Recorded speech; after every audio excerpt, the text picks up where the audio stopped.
Hi hello வணக்கம். இன்றைக்கி வித்தியாசமான ஒரு அல்வா செய்ய போகிறேன். இந்த அல்வா நேற்று தான் தோணுச்சு. தோழிகிட்ட பேசும்போது முள்ளங்கியில் அல்வான்னாங்க. முள்ளங்கியில் அல்வா செய்யலாம்னு சொல்லும்போது யோசித்தேன், முள்ளங்கியில் அல்வாவா, அது எப்படி இருக்கும், முள்ளங்கியே சாப்பிட மாட்டாங்க சாம்பாரில் போட்டாலே அப்படின்ட்டு ஒரு யோசனை வரும்போது சரி நம்ம செஞ்சு பார்க்கலான்ட்டு முள்ளங்கி எடுத்து துருவி வச்சுக்கிட்டேன். இதுக்கு பால் வேணும், 1 கப் பால் எடுத்து வச்சுக்கிட்டேன். இதுக்கு 1 கப் சுகர் வேணும். முள்ளங்கியை துருவி வச்சுக்கிட்டு நெய்யில் போட்டு வதக்கிக்கலாம். ஏலக்காயை சர்க்கரையில் போட்டு பொடி பண்ணி வச்சுக்கிட்டேன். அல்வானாலே நெய் தான். நான் 2 டேபிள் ஸ்பூன் நெய் விட்டுட்டு முள்ளங்கியை வாசனை போகிற அளவுக்கு நல்லா வதக்கிக்க போகிறேன். எப்போவுமே நான் ஏதோ புதுசாக ட்ரை பண்ணும்போது கொஞ்சமாக தான் செய்வேன். நான் 2 முள்ளங்கி தான் எடுத்திருக்கேன். நல்லா வந்துச்சுன்னா எல்லோரும் விரும்பினா நிறையா செஞ்சு தரலான்ட்டு கொஞ்சமாக செய்கிறேன். இப்போது முள்ளங்கி நல்லா வதங்கிச்சு. 1 கப் பால் ஊற்றிக்கலாம்.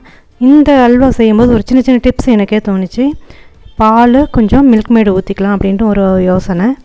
அதுக்கப்புறம் முந்திரியை பொடி பண்ணி அதையும் சேர்த்துக்கலான்னு ஒரு ஐடியா வந்துச்சு. பாதாம் ஊற வச்சு அதை விழுத அரைச்சி அதையும் சேர்த்துக்கலான்னு ஒரு ஐடியா வந்துச்சு. இன்னும் ஒரு தடவை செய்யும்போது இதெல்லாம் ஆட் பண்ணி செய்யலான்ட்டு ஒரு யோசனை இருக்குது. டேஸ்ட் வைஸ் பார்த்தா ரொம்ப நல்லா இருந்தது. அந்த தோழிங்க யாருன்னு கடைசியில் சொல்கிறேன் நான். அவங்க தான் இந்த அல்வா வரத்துக்கு காரணம். இப்போது பால் விட்டு நல்லா சுண்டி வருது. இப்போ நம்ம முந்திரியை நெய்யில் பொரித்து வச்சுக்கலாம்.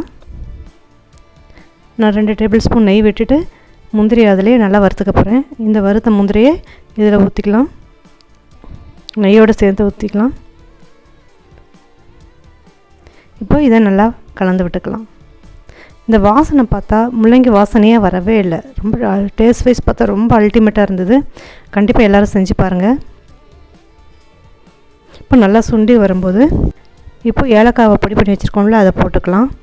நீங்கள் இதை ட்ரை பண்ணும்போது முந்திரி கொஞ்சம் பொடி பண்ணி சேர்த்து பாருங்கள். இல்லைனா மில்க் மேடு, பால் பவுட்ரு இதெல்லாம் சேர்த்து செஞ்சு பாருங்கள். சுத்தமாக இந்த முள்ளங்கி வாசனையே வராது.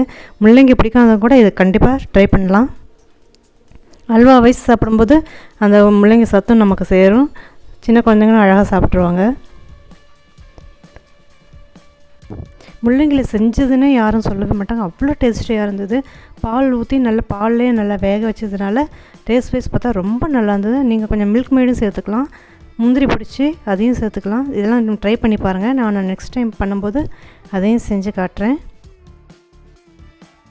சிறப்பாக வந்திருக்கு இந்த முள்ளங்கி அல்வாக்கு செய்கிறதுக்கு காரணமே ஷாடேயரும் அனுசிஸ் தான் காரணம்.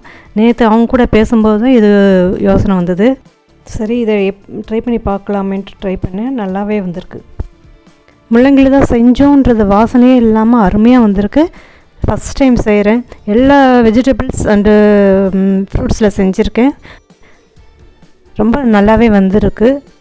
இதில் பாருங்கள் எவ்வளோ கலர்ஃபுல்லாகவும் இருக்குது. நான் கலர் எதுவுமே சேர்க்கலை, ஆனால் இந்த கலரே நல்லா இருக்குது, அழகாக இருக்குது. ஒரு லைட் எல்லோவாக நெய்யெல்லாம் விட்டதுனால லைட் எல்லோ கலரில் சூப்பராக வாசனமே இல்லாமல் முள்ளங்கி வாசனையே இல்லாமல் அருமையாக வந்திருக்கு.